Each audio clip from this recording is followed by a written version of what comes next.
So this is the Pune Grand Tour. It's not a Grand Tour. It's a prologue and 4 stages, but it's a UCI race in India for the first time in more than 10 years. And it's the first ever stage race at UCI level in India. So this is very exciting. Kind of was a bit annoyed at myself that I had heard a little bit about this, didn't really realize what it was. And they're still like getting used to the rhythm of the season again. But from the photos and videos I've seen, huge crowds out there on the road. Like, and they got old mate Ned Bolting on the host broadcast commentary. Broadcast, yeah.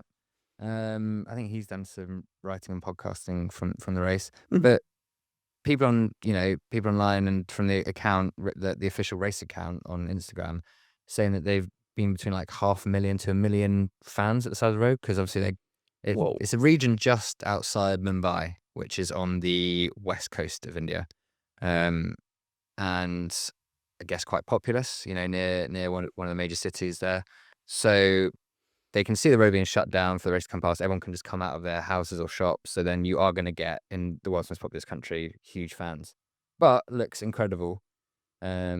Also got a news headline out of it, which I guess they're not going to want, but there was a kind of a fight in the middle of the race on the final stage where they're coming into the finale, whipping around sort of a ramp up to like an express highway, I guess I'll describe it.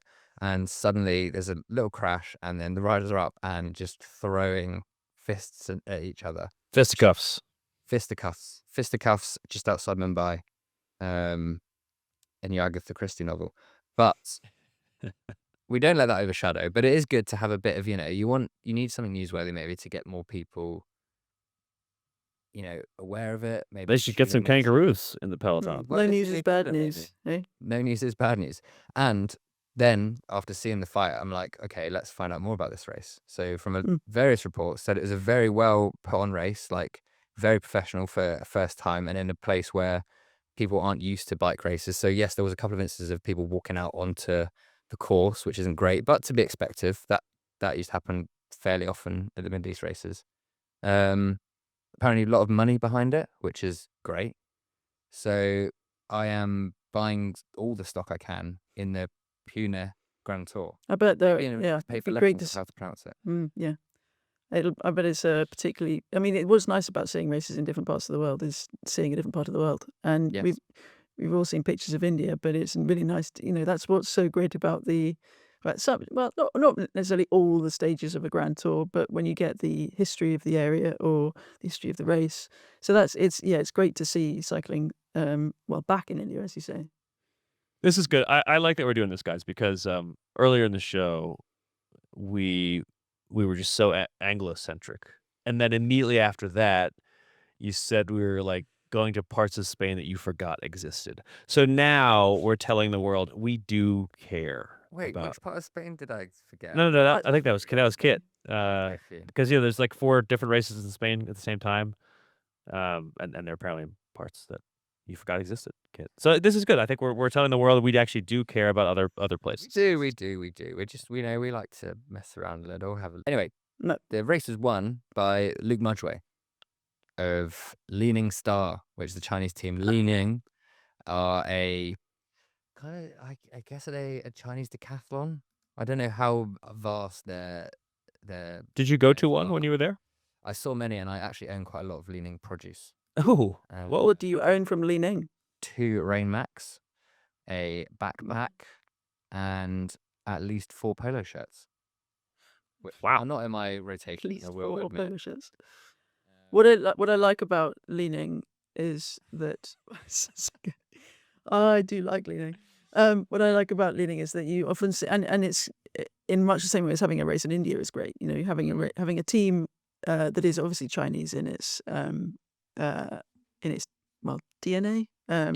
It's got it brings riders from quite often who have raced in the World Tour peloton, who it's another portion. It's another option for not retirement, but for kind of post-career opportunities, and again to race in a different part of the world. And on this team, you've got Simon Pelot, you've got Alexander Selby, the Danish rider who's had some decent results, a couple of Australians, including Luke Mudgway, and good old Eduardo Sepulveda, who's still going. They won. He's only 34. I feel they won every stage except for the prologue in this race. Wow, they dominated the Pune Grand Tour. Sorry, quick correction. Mudge weight is from New Is Zealand. he Kiwi? Sorry. Map's too Yeah, small. I'm You sorry, gotta Luke Look out Michael. for that little white star. Oh yeah, I mean, I would like to say it is I'm waiting for some new glasses. I do know the difference between Australia and New Zealand.